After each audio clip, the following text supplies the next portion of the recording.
अरे एक लड़की क्या कम थी जो दूसरी माशूका भी यहाँ आ गई। और बता, और कितनी लड़कियों को दिन में घुमाता है? तू मार्केट से सामान लेने के बहाने इसीलिए जाता है ना?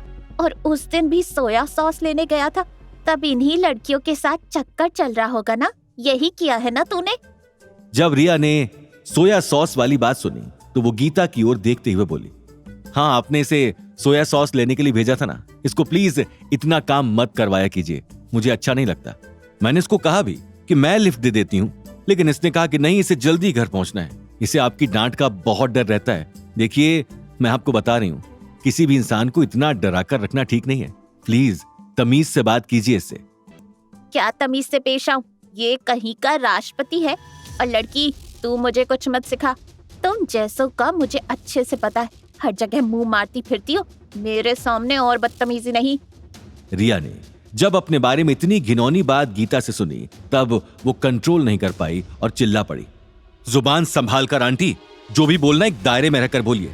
आप उम्र में बड़ी हैं इसलिए मैं लिहाज कर रही हूं, वरना अब तक तो आपका वो हाल करवाती ना अपने बॉडीगार्ड से कहकर के। और वैसे भी याद रखिए, हमारा खानदान आप लोगों के खानदान से कहीं बेहतर है, हमें आप लोगों की तरह ये टुच्ची हरकतें करने की जरूरत नहीं है। अरे तू चुप हो जा लड़की। गौतम, तू मुझे एक बात बता, तूने अमीर जादियों को फंसाने का फैशन बनाया हुआ है ना, ताकि तू उनके घर पर घर जमाई बन के रहता रहे और उनके पैसों पर ऐश करता रहे। अब जब तू देख रहा है कि हमारे घर की हालत ठीक नहीं है और अपनी काम करने के लिए मारी मारी फिर रही है, तो अब तू उसे छोड़कर दूसरी अमीर जादियों के साथ चक्कर चलाना चाहता है, ताकि उनके घर में रहकर खाना बनाने का ढोंग करे और उनके पैसों पर ऐश कर सके, है ना? यही है ना तेरा असली चेहरा, तेरी स्कीम? तू रुक, अवनी आने वाली है, वही तुझे बताएगी। नील, फोन लगाओ अवनी को, कहाँ पर है वो? इतनी देर हो गई है, यहाँ तमाशा हो रहा है। वो नवाब की बच्ची कहाँ बैठी है? क्या कह रही थी वो? पार्टी में नहीं आना चाहती है, हमेशा मेरे सामने इसको बचाती रहती है। लगा फोन अवनी को, मैं अभी उससे इसका तलाक करवाती हूँ। नील ने जवाब देते हुए कहा, जी चाची, मैंने अवनी को फोन लगाया है, लेकिन नॉट रीचेबल आ रहा है। मुझे लगता है कि वो नीचे पार्किंग में इधर उधर घूम रही होगी, जैसे हम लोग घूम रहे थे।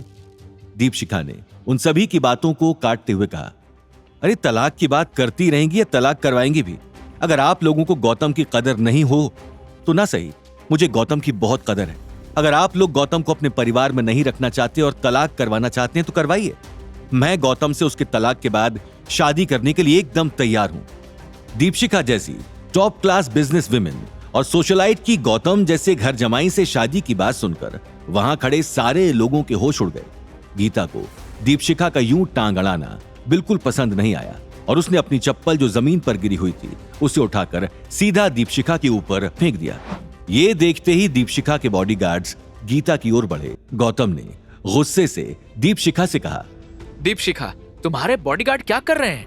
रोको इन्हें, ये मेरी सासू माँ हैं, उनके साथ मैं ऐसा सुलूक बिल्कुल बर्दाश्त नहीं कर सकता। गौतम की बात सुनकर दीपशिखा ने अपने बॉडीगार्ड्स को पीछे हटवा दिया। तभी पीछे से अवनी दौड़ते हुए आई और गीता को जमीन पर पड़ा हुआ देखकर उसके नजदीक जाकर बैठी। मॉम ठीक हो ना? क्या हो गया आपको? ये चोट कैसे लगी? हाँ, क्या हुआ मॉम? गीता ने सारी बात बताते हुए आखिर में कहा, समझ गई, ये तेरे पति की असलियत है और ये रही इसकी 2 माशूकाएं। क्या नाम है इस लड़की का? हाँ, दीपशिखा। और ये है रिया सिंघानिया, इसके पीछे कब से लट्टू है ये। अवनी, मैं तुझे कह रही हूँ, इस आदमी से तलाक ले, वरना तेरी जिंदगी बर्बाद हो जाएगी। और ये देख, इन्होंने तेरी माँ का क्या हाल करा है।